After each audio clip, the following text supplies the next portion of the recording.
Hello everyone, this is Faisal with another video. So I'm truly excited today because this is what landed on my desk at work. The new Huawei Mate 40 Pro, guys. Check this out. Thank you so much to Huawei for allowing me to review this device for a few weeks. So stay tuned to my YouTube channel and I'll have all the details about this device on there. And if you've got any questions or anything that you want to ask me, please drop it in the comment section below. Now let's do a quick unboxing of the Huawei Mate 40 Pro. So this Huawei Mate 40 Pro is a 256 gig model and it's in the Mystic Silver color. So let's do a quick unboxing.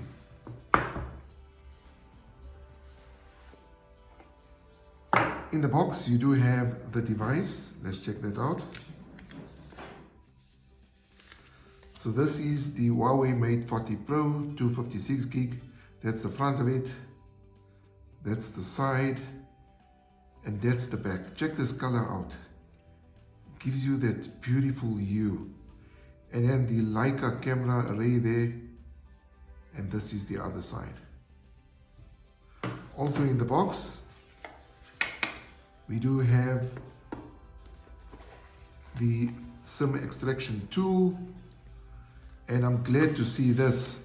There's also a cover in the box as well.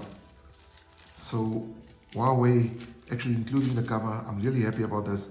One thing I always recommend is when people buy a new phone is get a new cover for their phone so it stays protected. Nothing else in here. Also in the box, we do have a charging cable. And then we have some headphones as well. And this doesn't have a headphone jack, but a USB-C cable. And then we have the charging brick, which is a 66 watt charging brick. So it means this Huawei Mate 40 Pro supports fast charging. So that's it in the box. I'm going to set up the device now and we'll do a quick review on it.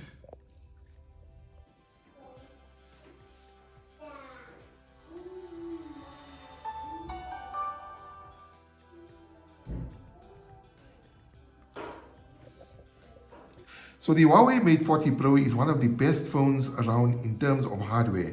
Its cameras take incredible pictures, its screen looks great and feels wonderful in the hand thanks to its curved display and slender build. As you can see, the display goes right towards the edges here and from top to bottom. Now the side buttons are easy to reach, as you can see in my hand, and given the size of the screen, the phone feels lighter and thinner than I'd expected, though it's certainly not a compact phone. So in my hand, you can see, doesn't look too bad. It's actually quite cool. And on the side, you can see that the power button is now red, so that's a nifty feature as well. Now this Mate 40 Pro boasts a 6.76 OLED Full HD Plus display, but flip it over and it's day and night. This has the unique camera housing and colorway of my review unit, which is called Mystic Silver, are both eye-catching elements. So check this out. It gives you that hue between red, yellow and green. The device features a Kirin 9000 5G system on a chip on board. Apart from the support for 5G, which many newer Huawei devices support these days, the Kirin 9000 also features a 5 nanometer architecture. Now this means that despite several issues outside the realms of its control in 2020, Huawei is still able to keep pace with its rival in terms of chipset design. Now this octa-core combines a CPU, GPU and NPU, which stands for Neural Processing Unit, into one SoC, and in one hand felt unerring in terms of its speed and ability to multitask, switching between processor-intensive applications with ease and showing no signs of strain or sluggishness. So it's quite smooth, and when I was using it as well. Now accompanying the Kirin 9000 is 8 GB and 256 GB of onboard storage. So in terms of memory, the Mate 40 Pro is very much on par with its 2021 peers. So there's no shortage of storage and memory. Let's come on to camera performance now. Now, camera performance is one area where Huawei has set the bar in recent years with its Leica partnership. So this camera array that you see here, this camera array and this camera system is developed with Leica, and Leica are top manufacturers of cameras. As for what that housing features, so let's go through the cameras here. It features a new 50 megapixel wide angle lens and paired with a 20 megapixel ultra wide angle and 12 megapixel telephoto options. It also has a sensor here as well. Now, I was particularly impressed with the performance in low light, which is an area that Huawei has been focusing on in particular in recent years. So for me, it's a thumbs up there. But there is that question mark of not having Google apps, particularly the Play Store. And this is questions that have been posed to me over and over. So what do you do? And what does this mean? Well, basically this means there's lots you can't do on this device. You can't use most social media platforms or play many of the games you'd like or handily navigate around a city. Right? So, but let me just show you this here. So there's no Google Play Store on this phone. It's got the Huawei app gallery. For me personally, I use Twitter a lot. I use Facebook, I use Instagram, and I use WhatsApp. But if you look at the device, I do have these on the device. So I've got Twitter, I've got Facebook, I've got WhatsApp, and I've got Instagram. So you can download the apps on your phone, but not from the Google Play Store. You do it through the Huawei app gallery. That takes you to the desktop site, and then you download that. It comes onto this particular folder, which is the Quick App Center, and then you download it and save it to the desktop, like how it's done here. And then it works perfectly. There are some shortcomings as far as the apps are concerned. Now you'll see a little lightning icon there on the Facebook, the Instagram, and the Twitter app. That basically means that's a shortcut that's been created from the desktop.